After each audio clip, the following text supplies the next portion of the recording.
Boa noite, Elias Neto. Olá, boa noite, tudo bem com você? Que bom estar aqui, aí ao seu lado, como se estivesse na sala da sua casa, batendo um super papo.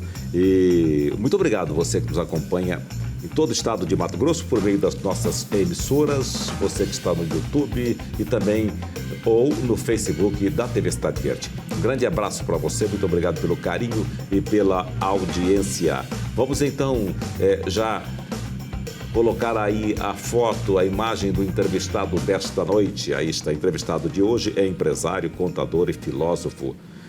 Atualmente atuante no Conselho Regional de Contabilidade. Um nome que traz reflexões e ações para o campo da filantropia em Mato Grosso. E sempre faz a pergunta por que tantas empresas encontram barreiras para doar, por que tantas instituições filantrópicas lutam para sobreviver. O que falta para o investimento social privado decolar de vez em nosso estado, o estado de Mato Grosso. São questões complexas e vamos então conversar sobre esse e outros assuntos com o nosso convidado, com a experiência de quem transita entre a empresa, o conhecimento e o propósito. Por isso, a gente diz, neste momento, boa noite, José Carlos Dorti. Boa noite, Elias. Um prazer enorme estar aqui sendo entrevistado por você. Me lembro quando eu cheguei em Cuiabá em 84, né? A primeira pessoa que eu vejo nos nossos telejornais, você. E a gente teve poucas oportunidades ao longo desse tempo de conversar. Exato. E hoje, tendo essa oportunidade riquíssima de eu bater um papo com você, que é um jornalista de expressão. Muito obrigado. É o que nós temos de qualidade aí no meio jornalístico. Muito obrigado. Eu só vou pedir o seguinte, ó, vamos colocar esse fio um pouquinho mais para dentro aqui. Aí. Pronto, para ficar ainda mais charmoso. Mais né? charmoso. A beleza é uma coisa que me atrapalha. Te atrapalha? Me atrapalha, porque ser bonito, essa escultura romana aqui... Como é que você lidou, então, ao longo da vida com a beleza? Foi tranquilo, porque os cabelos me acompanharam até meus 30 anos, né? Sim. Depois, por alguma razão, eles me abandonaram. Né? Então, eu me acostumei sendo órfão deles. Cabelo muito ingrato, né? Por que tantas empresas encontram barreiras para doar essa questão filantrópica? Hoje, as empresas, de uma certa forma, elas têm dentro dela a vontade de querer ajudar. Sim. Né? Só que nós enfrentamos uma grande barreira que as instituições filantrópicas, não são todas, sim, mas uma grande maioria, ela ainda não se estruturou como sendo uma personalidade jurídica para receber dinheiro de terceiros. Para isso, nós precisamos ter um estatuto muito bem feito, nós precisamos ter diretorias muito bem colocadas, nós precisamos ter conselhos curadores, né? Temos que ter uma boa auditoria com uma empresa de renome. Então, essa transparência que se exige hoje, isso em função de que no passado muitas delas houve desvio de finalidade, né? Sim. Então hoje se faz necessário, através do conhecimento, do crescimento e da sabedoria, do avanço da sociedade, é importante que algumas regras foram criadas para evitar os problemas do passado. Sim. Muitas instituições se prevalecendo de alguns segmentos, né, em nome da criancinha, em nome disso, daquilo, angariava dinheiro e depois desviavam, né? Sim. Como dizia o Olavo de Carvalho, ele dizia assim, olha, eu desconfio de todo idealista que lucra com isso. Então é importante que as empresas se estruturem, principalmente as empresas filantrópicas, né, que tenham um conselho curador.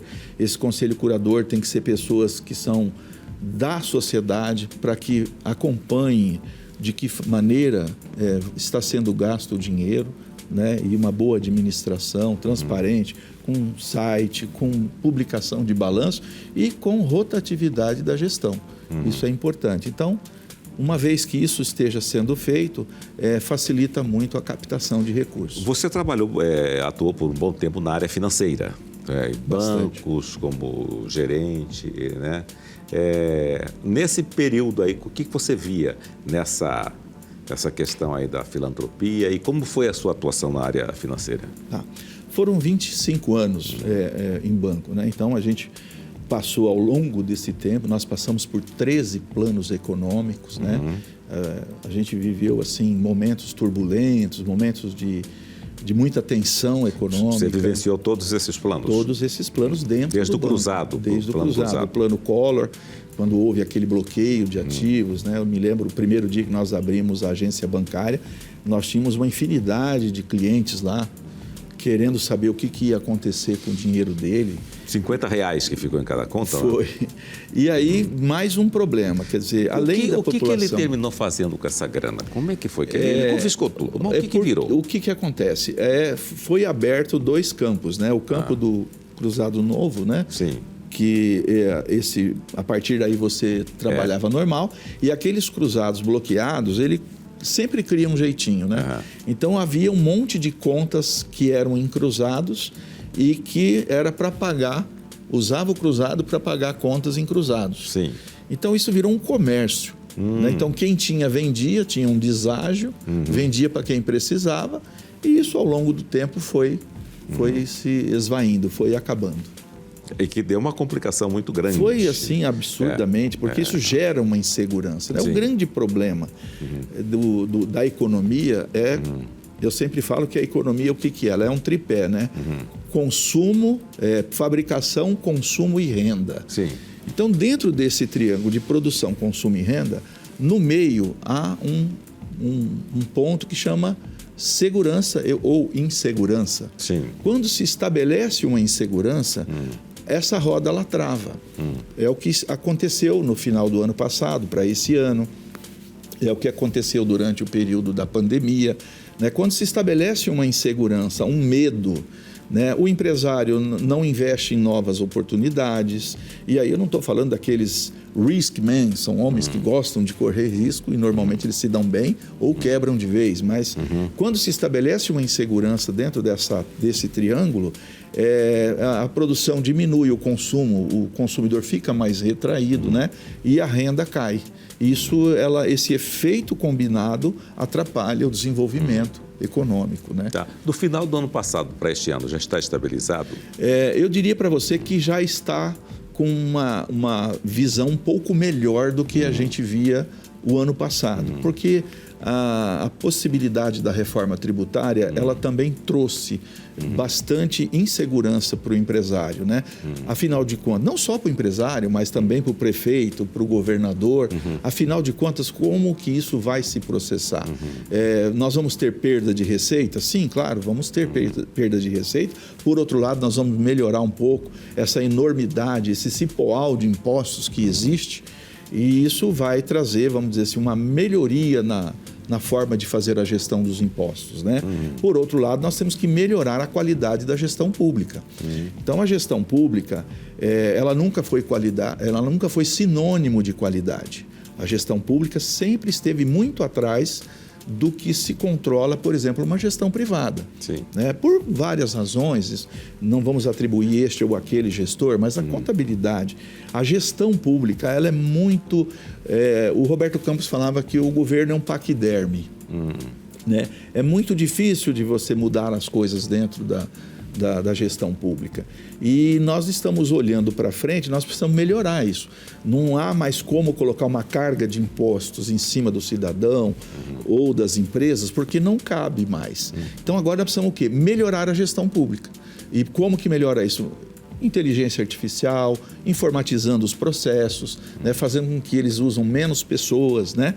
Nós temos aí a possibilidade, nos próximos 10 anos, uma enormidade de funcionário público que vai se aposentar. Então, é necessário que nós criamos, modernizamos, informatizamos cada vez mais para substituir e usar menos pessoas e também melhorar a transparência. Você falou em carga tributária, né? A reforma tributária ela é necessária, né? Ela é importante. Ela é importante. Falando em carga tributária, aí tem, sabe o Trump? Sim. Aquele tarifaço que ele anunciou, aquela coisa toda, vou fazer, não vou fazer, aí tira, 90 dias, espera e coisa e tal. O que significa isso? Olha, eu não tenho muito conhecimento de economia internacional, mas eu vou me arriscar aqui.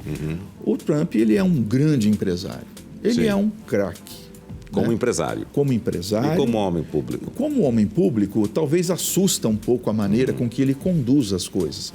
Mas ele é, vamos dizer assim, um apostador, né? Então ele cria um caos para depois estabelecer a paz. Mas no serviço público, ele não é dele, é público. Pois por que bem. por que ele tem que agir dessa forma com aquilo que não é dele, que é do povo? É. E ele não age lá nos Estados Unidos, ele age com o mundo. Sim. Eu digo o seguinte, a história dele, a grande maioria do povo americano conhece, né? Sim. E se o povo assim entendeu e o elegeu, é porque já conhecia, porque ele não era nenhum estranho, ele não foi nenhum outside que apareceu de repente e foi eleito, né? Sim. Quem votou dele queria que ele trouxesse um pouco mais, ser um pouco mais radical em determinadas coisas. Eu não estou dizendo que eu concordo com ele ou Sim. que eu defendo a política dele. Mas você veja bem, existem algumas coisas que ele acha que precisa corrigir. Ele entendeu assim a maneira dele. Olha, questão da imigração, né? Todo mundo gostaria de ir para os Estados Unidos por ser um país estável, por ter uma melhor condição de vida, uma melhor saúde, melhor educação. Aí estava havendo uma enxurrada de gente para lá. Quer dizer, os países subdesenvolvidos, eles não têm uma estabilidade política, faz com que essa população transita e vai para lá, que sobrecarrega a segurança dele, sobrecarrega o sistema dele de saúde e uma série de coisas. Ele falou, vou botar um fim nisso. Então, sempre que você quer a paz ela só vem após a guerra. Você precisa lutar para ter a paz. A paz ela não vem sozinho, se você não fizer nada, se ficar sentado em cima do sofá, você nunca vai ter paz. Então tem que lutar.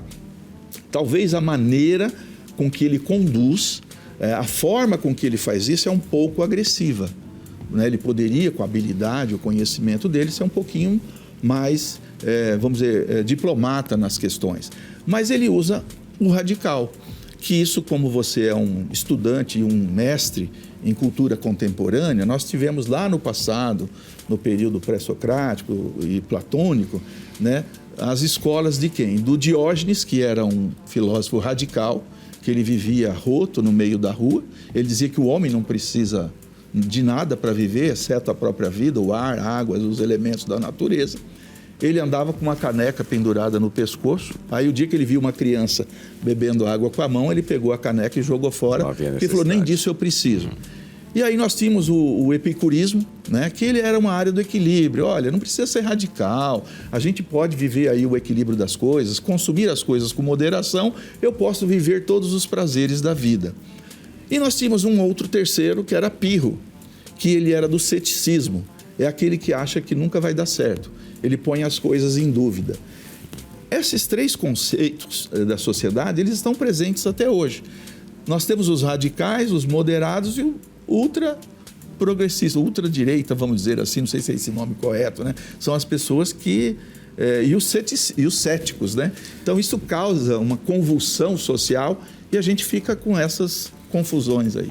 Nesse período que você esteve na área de bancos e tudo, qual foi o momento que complicou muito? Olha, foram dois que eu acho que assim no governo Collor, quando se implantou esse plano cruzado, né? Você veja bem como isso é muito complexo.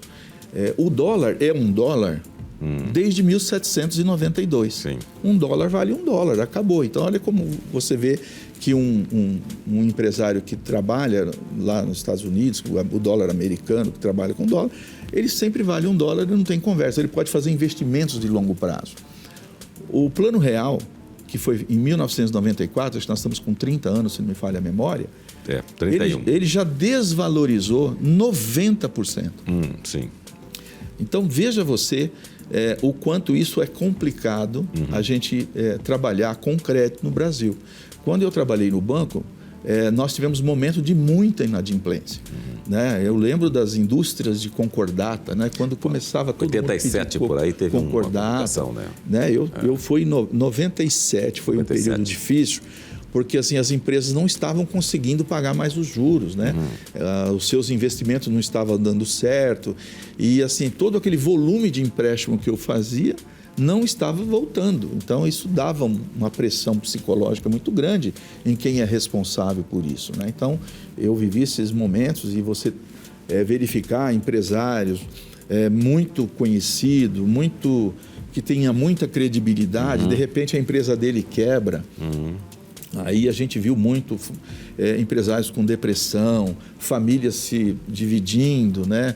Casais se separando, porque a relação do dinheiro com o homem, ela é muito presente. Então, quando tem muito dinheiro, tem bastante amor. E quando o dinheiro acaba, começam os desamores. Né? Mas aí é falsidade, vamos falar a verdade. Pois é. Então, mas nós temos aí, dentro de nós, né? Nós temos o nosso mente dos desejos. Né? E aí nós temos o indivíduo, que são as nossas virtudes.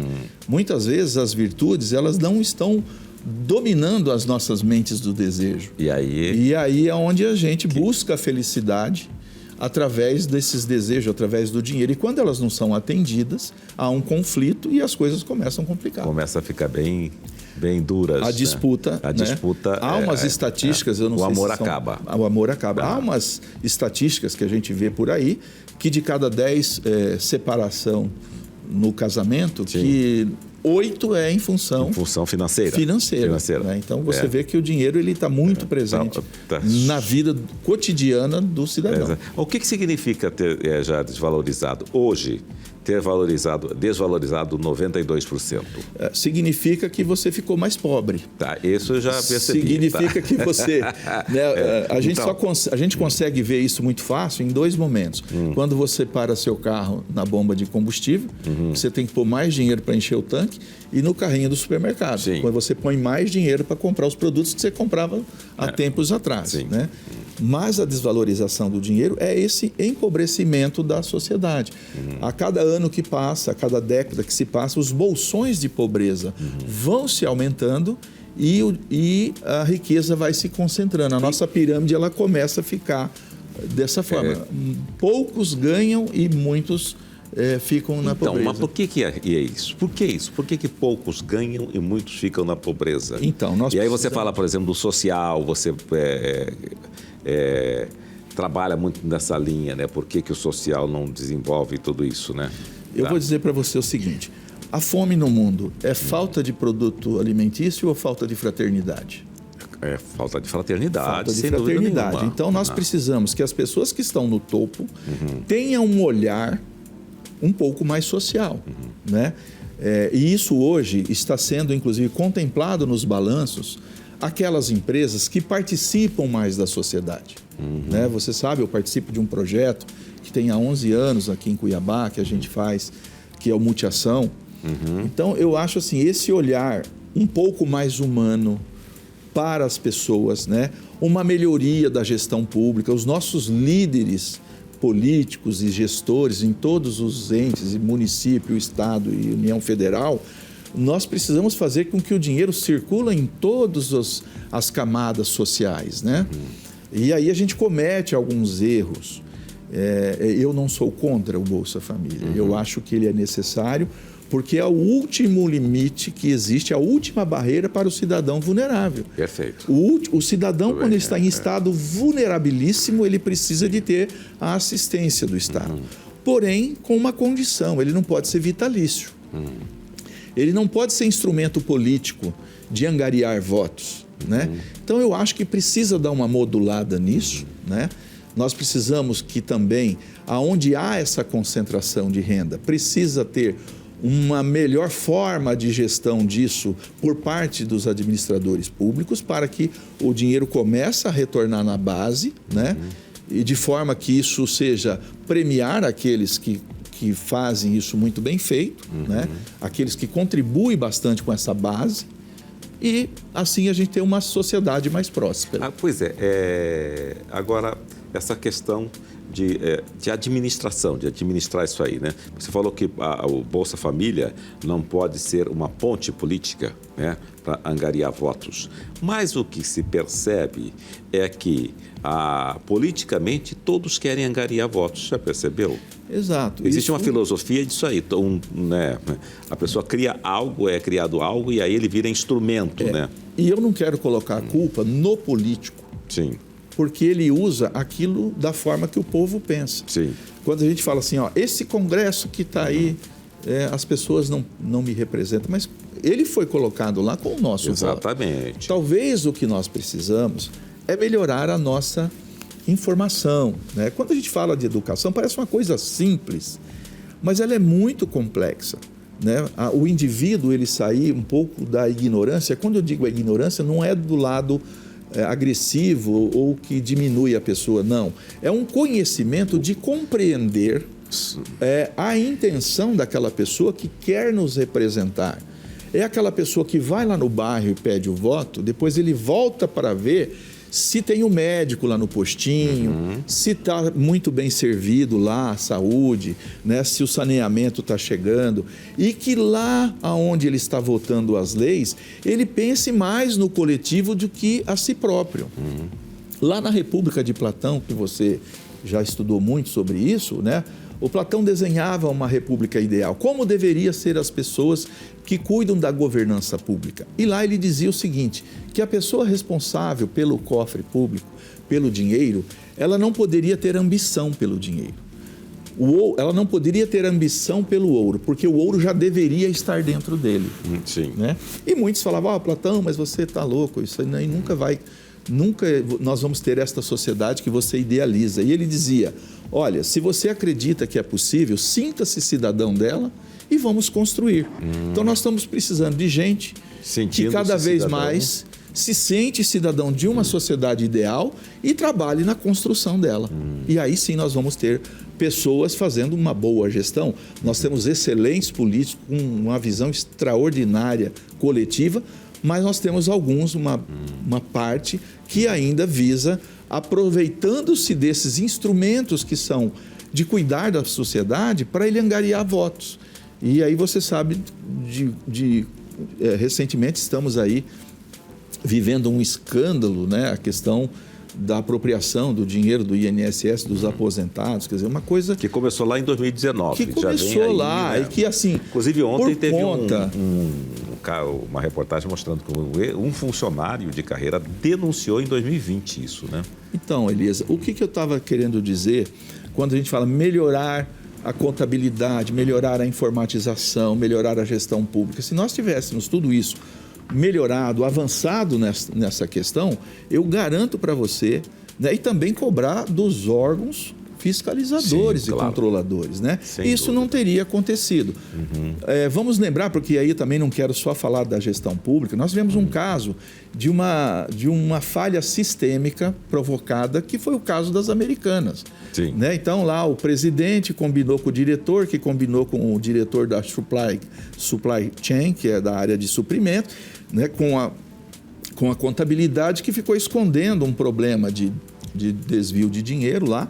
E aconteceu, veio à tona. Você vê que uma combinação sistêmica dentro de uma empresa ocorre de uma quebra de uma empresa. Sim. Nós vamos ter problema nas ações da empresa, né?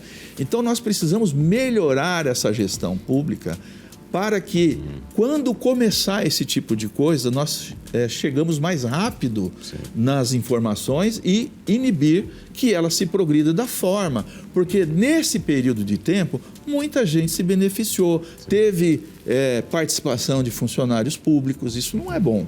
Né? Teve gente que contribuiu para que isso aconteça, porque uma pessoa sozinha que não está dentro da instituição, ela jamais iria conseguir fazer isso.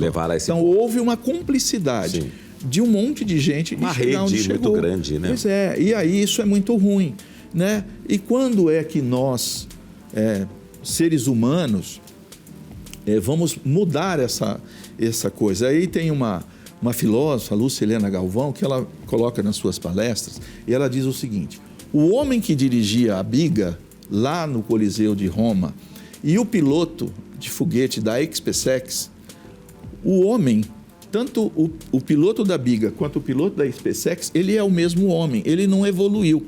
A máquina evoluiu, a ciência evoluiu, mas a humanidade não. E aí eu vou justificar um pouquinho melhor. Nós ainda estamos assistindo feminicídios, estupro de criança, assassinato de criança. Em que época que nós víamos isso? Era na época medieval. Sim, né? Exatamente. Seres matando, fazendo justiça com as próprias mãos. Nós então estamos vendo que a humanidade ela não desenvolveu ainda, ela não teve a consciência necessária de viver e de melhorar tudo isso. E você tem, não sei, você tem a impressão que tenho, que me parece que nos últimos tempos aí, feminicídio e tudo isso cresceu assustadoramente. Aí fala, não, mas antes não era divulgado tal. Mas já tem um tempo que vem sendo divulgado e combatido com a força policial e tudo isso, com essas questões, tal. Mas quando o caso vem à tona, a mulher já morreu, já foi assassinada, a criança já foi jogada no rio, essa questão toda, né? Você tem essa sensação que aumentou muito? Não, sim, aumentou e nós vamos explicar, eu vou tentar explicar da maneira que eu vejo, né? Como eu não sou o dono da verdade, é a minha percepção. Eu acho que nós distorcemos o significado das palavras, né? Por exemplo, a palavra felicidade, né? A felicidade ela está no ser e não no ter. E essa busca pela felicidade a qualquer preço leva as pessoas a cometerem atrocidades, né? Hoje, com a rede de internet, né? As mídias sociais, as redes sociais, há um estímulo muito grande para o consumo, né? E desde quando surgiu o dinheiro, no século VII, lá em Anatólia, que agora é a Turquia, naquela época, quando se criou as primeiras moedas, o dinheiro sempre foi o ópio da humanidade, né? A partir que hora que deixou de ser o escambo, que era muito complicado, e se criou a moeda, aquilo cresceu a vaidade do homem, o egoísmo do homem, e aí a gente viu guerras, invasões, uma série de coisas aconteceram em função do dinheiro. E agora, eu diria para você, quando surgiu o dinheiro, houve um ópio, né? E agora, eu diria que as redes sociais, elas aumentaram mais, e ainda nós criamos aí, eu diria que o tigrinho, que todo mundo fala hoje, ele é o ópio, é mais ou menos como se a gente estivesse vivendo exatamente naquela época quando descobriu o dinheiro, né? Então, esses jogos eletrônicos, essa corrida nas redes sociais, está fazendo que as pessoas estão perdendo o conceito da origem das coisas. Eu quero até fazer uma comparação muito simples aqui, né? A palavra amor. Você chega para qualquer criança e fala assim, você gosta de batatinha frita? Ela fala assim, eu amo. Aí depois você pergunta, você gosta da sua mãe? Ela fala assim, eu gosto. Ora, eu estou comparando batatinha frita com a mãe? Então nós precisamos compreender, a humanidade ela está um pouco perdida e eu quero assim não fazer uma... Assim, parece que, não, mas você está se colocando que você é melhor. Não, eu estou no meio. Eu também faço parte da manada, né? Exato. Eu também me engano com as coisas. E aí o Jung falava sobre os arquétipos e estereótipos do inconsciente coletivo.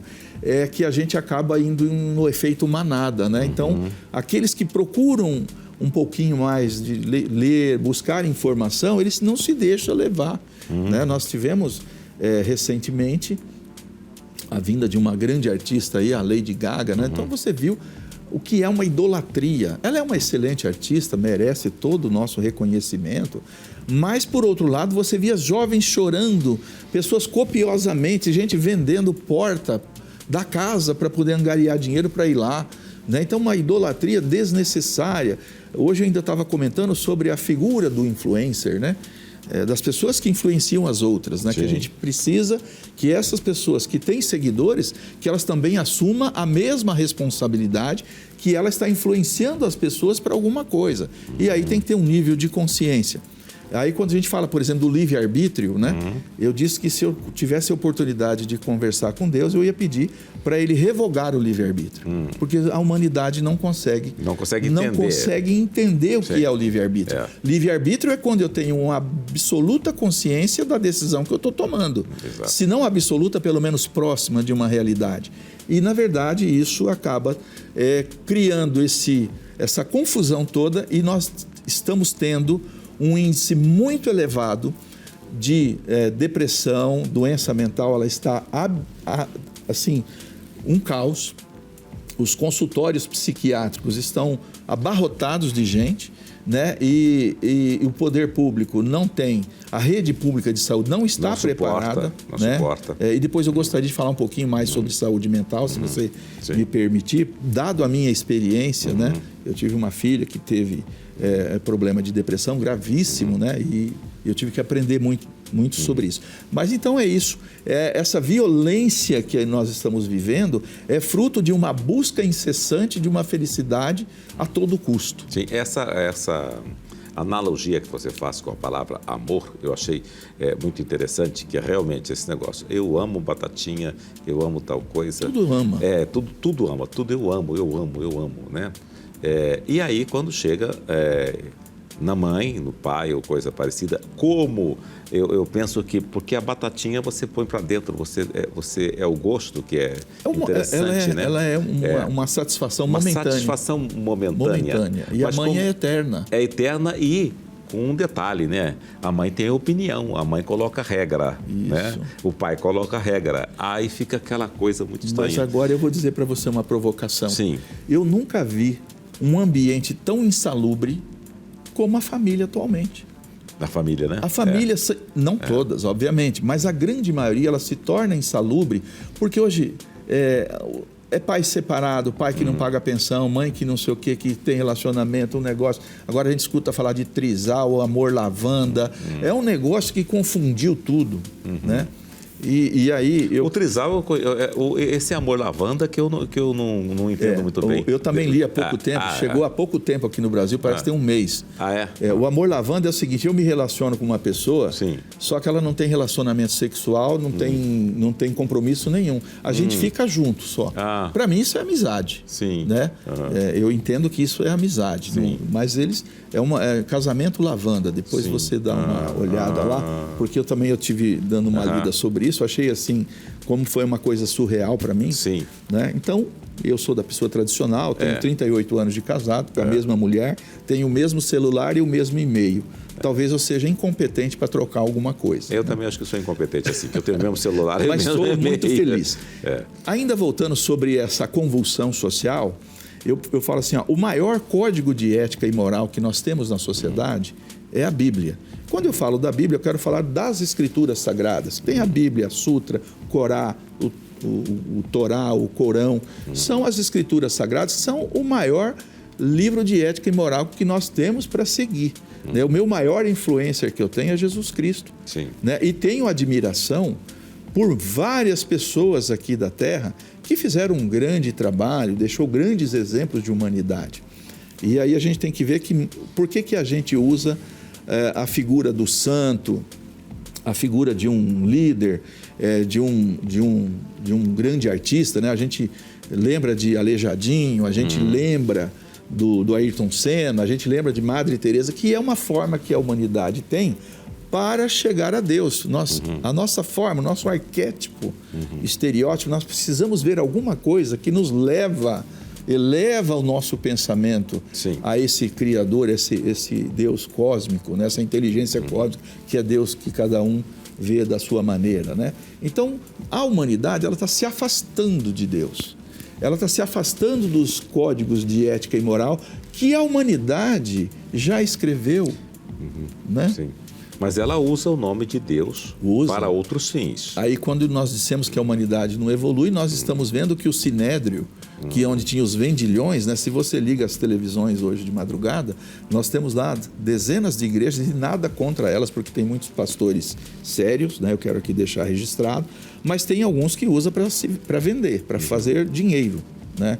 Então tem muita gente usando o nome de Deus, usando o nome de Cristo, vendendo o Cristo para fazer fortuna, né? E nós precisamos que a população tenha um pouco de conhecimento religioso e saber quem é que está fazendo, esse pastor que está rebanhando as ovelhas, se ele realmente tem o preparo. E tem pastores maravilhosos. Eu vou em algumas igrejas evangélicas, eu frequento várias casas religiosas, né?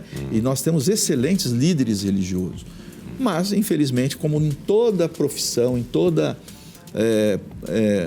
segmento, nós temos os maus condutores. Isso está na medicina, está na contabilidade, no serviço público, em todos os lugares. Certo. Nós precisamos melhorar a consciência do que realmente nós estamos fazendo e qual é o código digital, a assinatura digital que eu quero deixar nesse mundo para as pessoas, para os meus pares. Como você quer ser lembrado. Como você quer ser lembrado. E teve aí há poucos dias, aí, não sei se ainda está, essa discussão aí nas redes sociais, na internet, entre os próprios religiosos também, de um garoto de 14 anos que se diz pastor mirim e que está aí fazendo coisas, e aí vem as críticas. O pai está fazendo, deve ser os pais que estão ganhando com isso, deve ser o pastor que está ganhando com isso, e aí está uma discussão terrível aí. Pois é uma discussão que precisa ser feita. Primeiro, nós aprendemos que o ser humano tem as suas fases evolutivas. Nós temos a criança, temos a adolescência, tenho a puberdade, depois eu tenho o período adulto. Nós temos as pessoas prodígias. Então, nós precisamos ver se esse menino realmente tem um conhecimento, e aí precisa-se que os órgãos reguladores, fiscalizadores, eu não sei quem, verifica se esse menino tem a condição de ele estar numa liderança conduzindo ovelhas. Né? Se ele não é mais um sofista, se ele não está usando das coisas religiosas para benefício próprio ou de um grupo de pessoas, para criar um efeito, vamos dizer, na sociedade de uma coisa diferente. Olha, um menino pastor, aí arrebanha um monte de gente. Primeiro nós temos que ter certeza se esse menino ele tem essa condição e ele tem essa estrutura do qual... Eu entendo que uma criança com 14, 18 anos, ela ainda não tem uma maturidade para fazer uma deliberação, uma pregação e fazer um convencimento de melhorar essas pessoas, de fazer com que essas pessoas elas cresçam, vamos dizer, no seu sentido religioso. Né? Eu não conheço o menino, não vi nenhuma pregação dele, mas eu vi assim, bastante comentário na internet. Mas eu sou um pouco tradicional e acho que precisa avaliar se ele realmente tem formação e maturidade para isso. Eu vou dizer para você que eu tenho 63 anos, eu tenho dúvida se eu tenho certeza do que às vezes eu comento, porque a gente vive nesse mundo das opiniões, né? E isso é muito ruim, nos leva às vezes a pensar de forma diferente e trazer um problema muito grande. Mas a dúvida é importante, né? As pessoas que estudam, que pensam de uma forma mais acentuada, com base nos seus autores e na sua experiência de vida, eu acho que ela vai tendo cada vez mais dúvidas. Eu creio que sim. Ainda dizem que a dúvida ela é a rainha do direito. Né? Exatamente. O direito, os advogados, eles usam da dúvida, né? Sempre pôr em dúvida para que tenham sucessos lá nas suas coisas. Mas nós sempre vamos estar, porque nós somos um espírito numa jornada humana. E essa jornada humana, nós estamos aqui colocando a provas constantes de sobreviver, de fazer essa experiência humana. Bom, se nós temos depois um retorno espiritual, se nós temos uma reencarnação, é uma coisa que nós vamos estudar, isso com o tempo cada um vai ter a sua concepção. Mas nós estamos aqui numa jornada humana. E uma jornada humana, eu vou passar por provas, vou passar por experiências, e é necessário que nós passamos por ela, porque diz que a dor, ela é veículo de consciência. Se você não sofre, você não cresce. Ninguém vai crescer num sofá assistindo Netflix ou maratonando séries. Você só vai crescer se você enfrentar os desafios da vida. E é ali que você cresce. Por falar em desafios, você tem um bom tempo que você pertence ao Sistema S. Sim. E aí é uma outra experiência. É uma outra experiência. Você esteve na área bancária e tal, e foi para lá. Aí você trabalha com inúmeras empresas, né? Indústrias, né? E aí, o que você traz dessa fase? Olha, é a experiência do associativismo. A experiência de se trabalhar em grupos para que a gente discuta o problema comum, né? Eu vou dizer o seguinte, a gente quando fala de uma cidade, por exemplo, uma cidade também tem alma. Né? E como é que é a alma da cidade? Né? Então, a alma da cidade é o seguinte, ela começa, às vezes, num garimpo, ela começa na beira de um rio, num ponto turístico e tal. As pessoas vão lá, começam a executar o seu trabalho ali, formar um ponto, e depois elas começam a se relacionar e verifica que os problemas delas são os mesmos. E aí elas começam a se juntar e discutir o problema da cidade.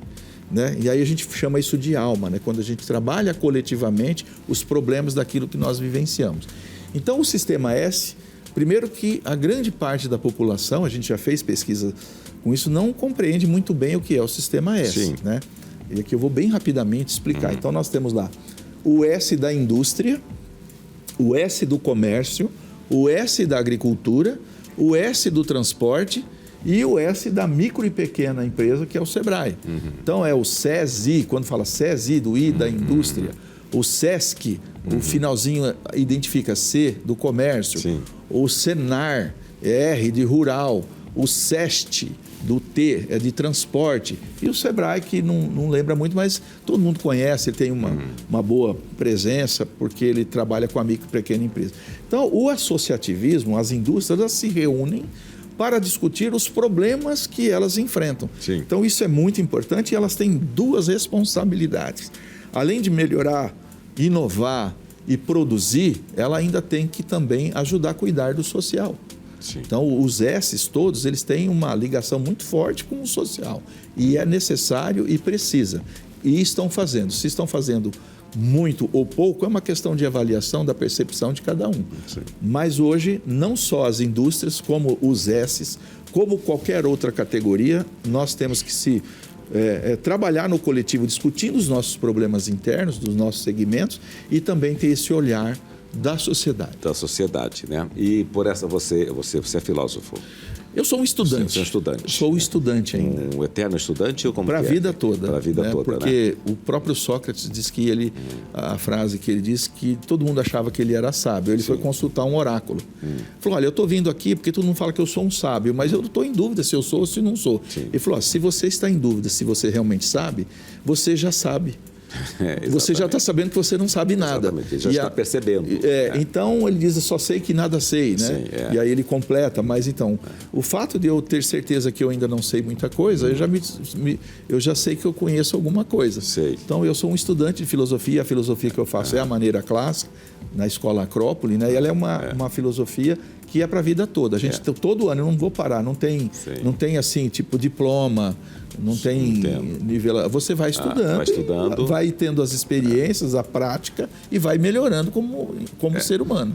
Foi engraçado, você falou assim, eu sei que nada sei, e eu disse aqui, sei. Quer dizer, eu também nada sei também.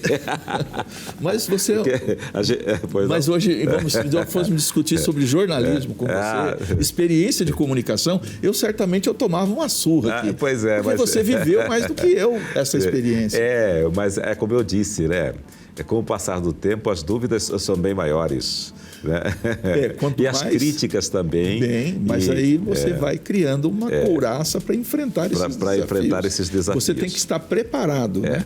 Eu, para estar nessa entrevista aqui, eu tentei me preparar, mas eu não consegui. Sim. Né? Eu estou aqui nervoso, primeiro, que para enfrentar um jornalista com a experiência que nem você, eu teria que ter me preparado há um mês atrás para eu estar aqui. Mas eu vim fazer um desafio aqui, meu pessoal, de enfrentar suas perguntas, que não estão sendo fáceis. Vamos para o intervalo. Vamos para o intervalo. Daqui a pouquinho a gente volta com Boa Noite, Elias Neto, aqui pela TV Cidade Verde. Aguarde um instante só.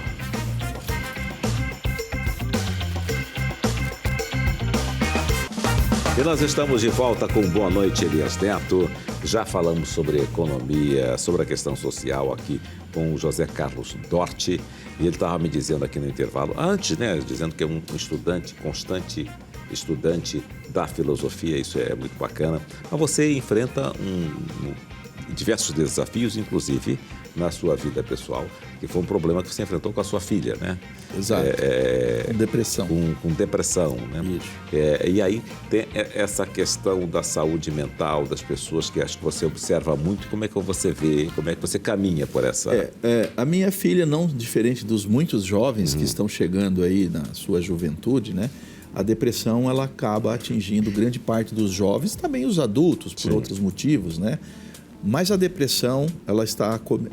as doenças mentais, de uma maneira geral, elas estão crescendo muito, né? Nós temos aí, para você ter uma ideia, existe aproximadamente 35 tipos de doenças mentais, dos quais um psicólogo consegue identificar aí na faixa de 25, 28 tipos de doença, e o psiquiatra, que consegue chegar até próximo dessas 35 doenças mentais, né?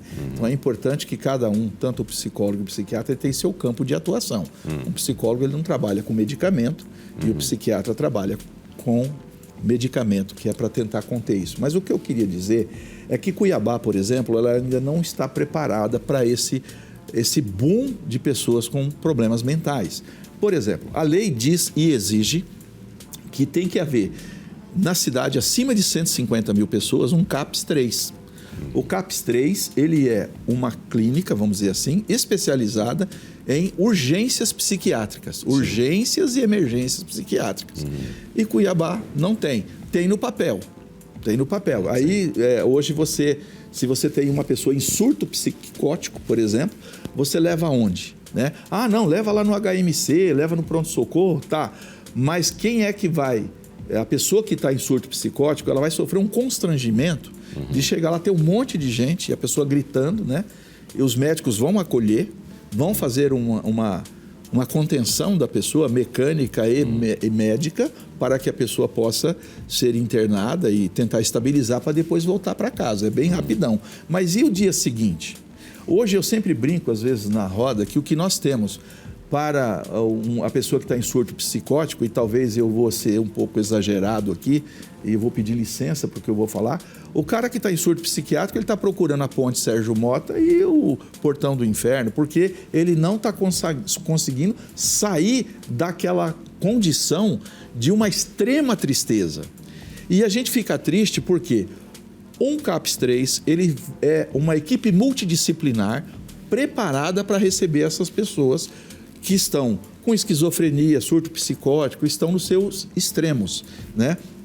Aí vai ser recebido por uma equipe de psicólogo, uma equipe de psiquiatra que está preparado para fazer uma contenção mecânica e medicamentosa e também com terapias de apoio. Eu quero dizer uma que o Estado não oferece, que ele é muito útil para estabilizar um paciente em surto psicótico, com esquizofrenia, uma paciente que está grávida em surto psicótico, que é a eletroconvulsoterapia, que era o antigo eletrochoque, que é um preconceito exagerado disso.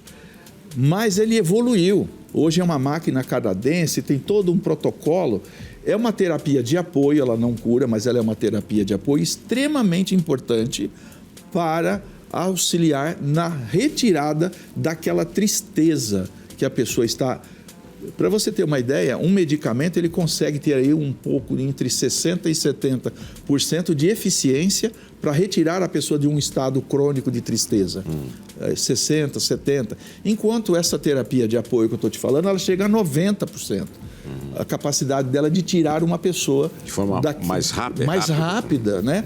E aí vem algumas pessoas, isso é normal, discutindo, mas onde você viu, dá choque, não sei o quê. A gente aceita na fisioterapia o choque, a gente aceita o infravermelho, a gente aceita na cardiologia a desfibrilação, a gente aceita a ablação, que é um momento que a gente verifica, dá um choque no coração lá, para ver se ele pode voltar a bater mais rápido, né? E quando não acontece, a ablação não dá certo, a gente põe um marca-passo. Né? A gente pode usar esses instrumentos de choque elétrico, mas não pode usar no cérebro.